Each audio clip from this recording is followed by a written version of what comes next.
En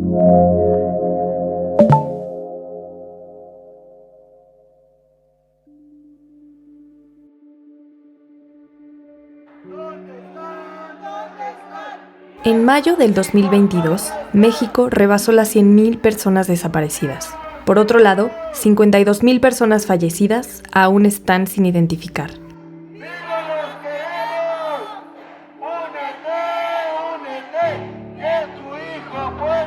Desde el gobierno federal se ha reconocido que existe una crisis en materia de desaparición y una crisis forense.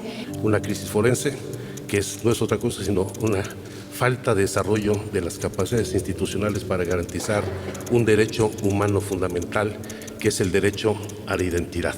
La comunidad internacional está de su lado y del lado de la sociedad mexicana en esta cuestión. Financiado desde 2019 por el Ministerio Federal de Relaciones Exteriores de Alemania, el programa Fortalecimiento del Estado de Derecho en México, FED, tiene como objetivo principal disminuir el rezago de identificaciones a través de aportar ideas innovadoras dentro de las metodologías de identificación humana, contribuir a que los tiempos de identificación se reduzcan, capacitar a equipos forenses en el desarrollo de habilidades en identificación humana.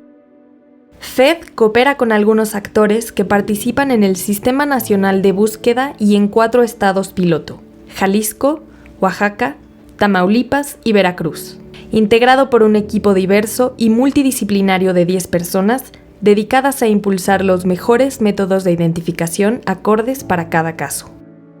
FED promueve la identificación de personas fallecidas recientemente a través del cotejo de huellas dactilares con el Instituto Nacional Electoral. Hoy, 17 estados ya usan este proceso de identificación. En 2021, el número de coincidencias positivas en el cotejo se incrementó en un 50% respecto del 2020. Las fiscalías y servicios forenses en solo 1 año y 3 meses han logrado identificar más de 1,600 personas mediante el cotejo de huellas con el INE.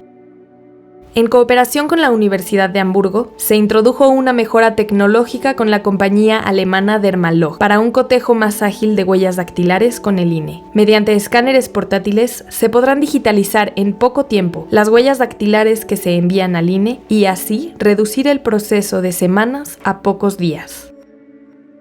FED impulsa el uso de tatuajes como metodología de identificación complementaria. Con médicos forenses de la Universidad de Frankfurt se introdujeron técnicas innovadoras como la hidratación de peróxido de hidrógeno y fotografía infrarroja para visibilizar y fotografiar los tatuajes de 900 cuerpos. Hoy, el Instituto Jalisciense usa de manera institucional un catálogo de tatuajes y la identificación a través de tatuajes como un método de identificación complementaria.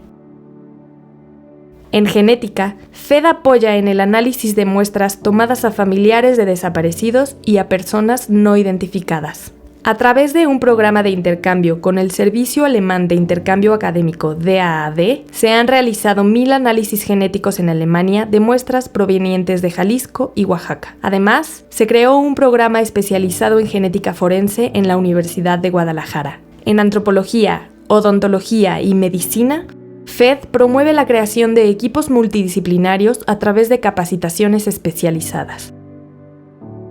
Tamaulipas ya cuenta con un equipo que ha recuperado más de 150 cuerpos o sus fragmentos y ha identificado y entregado a 96 personas. Junto con la Fundación de Antropología Forense de Guatemala, se ha capacitado a más de 50 peritos en técnicas de exhumación y análisis antropológico. En noviembre del 2021 se analizaron 71 casos junto con la Fiscalía de Tamaulipas en un mes. Con esto, se duplicaron los casos que la Fiscalía analizó el año anterior.